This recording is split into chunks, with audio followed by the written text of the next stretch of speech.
Olá pessoal, vamos hoje dar continuidade, às nossas aulas remotas. O tema de hoje é o capitalismo, um sistema entre crises e desenvolvimento. Então, dentro desse tema, nós vamos trabalhar especificamente o capitalismo industrial.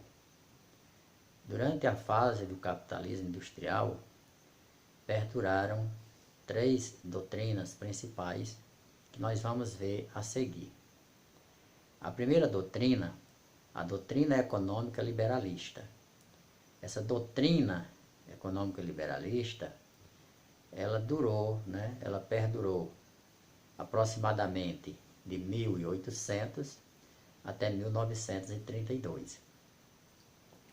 Ela foi uma doutrina não intervencionista, isto é, não havia a intervenção do Estado na economia, controlando preços, controlando a produção, enfim, a participação ativa do Estado dentro da economia. Nesse período, perdurou a lei da livre concorrência, em que as empresas eram livres para concorrer entre si.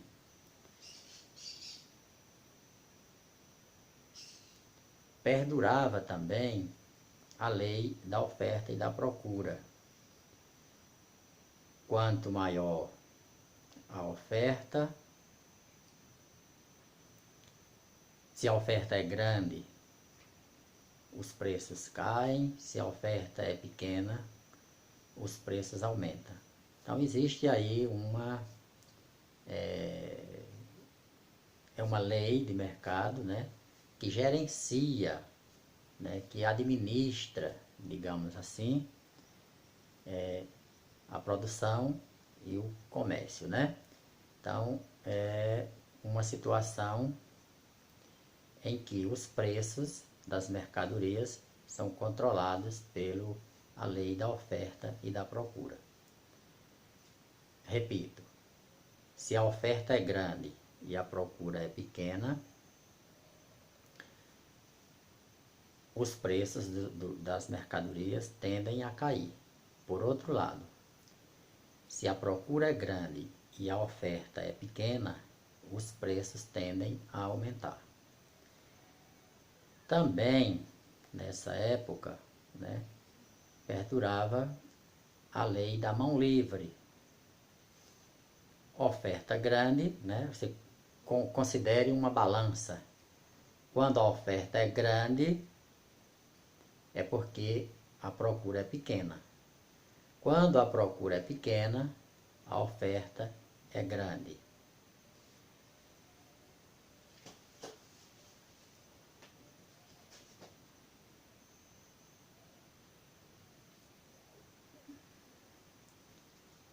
Durante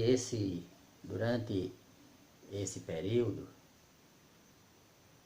mais precisamente em 1929, nós tivemos no mundo, a partir dos Estados Unidos, a Grande Depressão, o crack da Bolsa, a Depressão de 29, são várias denominações. Ela foi uma crise de superprodução. Isto é, um período em que a produção foi bem maior do que o consumo. O resultado disto foi uma crise econômica sem precedentes, em que a produção, para a produção não havia consumo, e isso gerou uma crise grandiosa, com desemprego em massa, quebra de bancos, e essa crise, como já falei anteriormente, ela globalizou-se. Tendo em vista essa crise de 1929, surgiram determinadas doutrinas voltadas para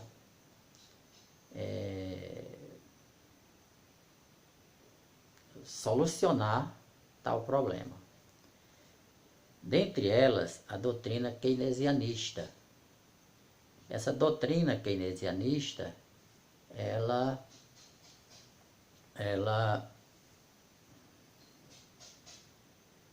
determinou uma presença maior do Estado, né? Uma intervenção do Estado na economia,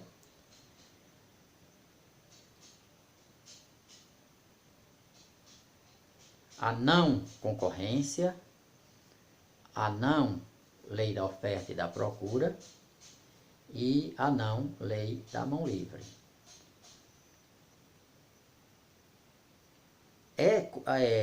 Fazendo uso de tal doutrina, os Estados Unidos, eles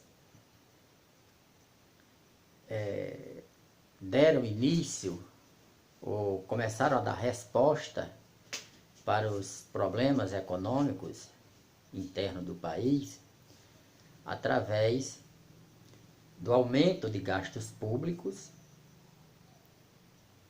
o que resultou em investimentos em educação, em saúde, na geração de empregos, pois o Estado ele implementou obras em todas as regiões do país como forma de gerar emprego e renda. Também controlando a produção e o preço das mercadorias. Daí a exclusão ou a retirada da lei da oferta e da procura. E redução da jornada de trabalho. Isso para que mais pessoas fossem absorvidas no mercado de trabalho e, consequentemente, aumentar o consumo e alavancar a produção econômica, né? Motivar a geração de emprego e renda à medida em que aumentaria o consumo.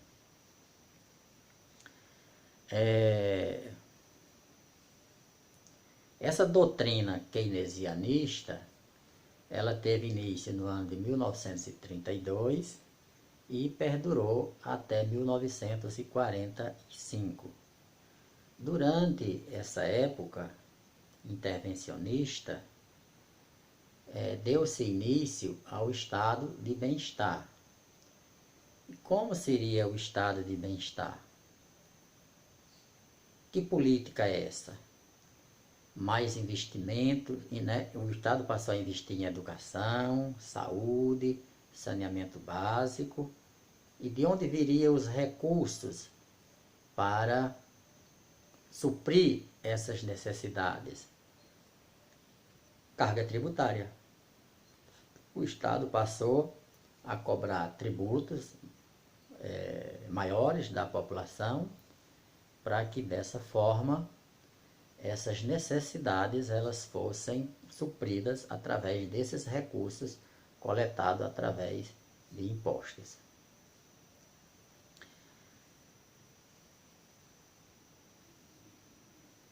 Na fase posterior, nós tivemos a doutrina econômica do Estado do bem-estar social.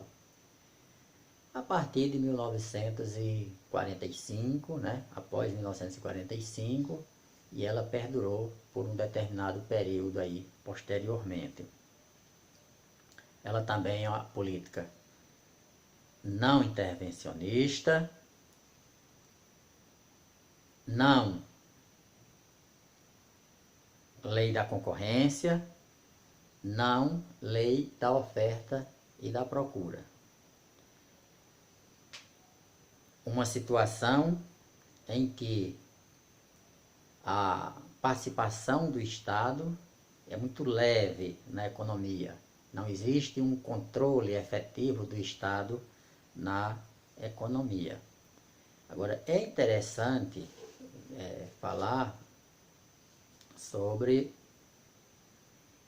essa política do bem-estar social, em que a partir de 1945, os estados eles não tinham mais recursos para suprir tais necessidades e tiveram que buscar como solução, como resposta para esse problema, a empréstimos, né? A concessão de empréstimos internacionais. Aqueles países que contraíram empréstimo em 1945 tinham que pagar esses empréstimos em 1955. Os empréstimos coletados ou conseguidos em 1955, o pagamento em 1965. 65, 75, 75, 85. Então isso girou, foi gerando uma bola de neve, né? O efeito papagaio, como muitos chamam por aí. A dívida começou a gerar dívida, pois a década de 80 ela foi a década crucial para os países em desenvolvimento, uma vez que a dívida ela foi se acumulando, né? Ela foi ganhando proporções gigantescas que fugiu, né, do orçamento desses países. E nós tivemos um momento de crise, de recessão econômica muito grande. Esse período recessivo da década de 80, nós vamos ver, nós vamos estudar em outro momento. Então, até a próxima aula.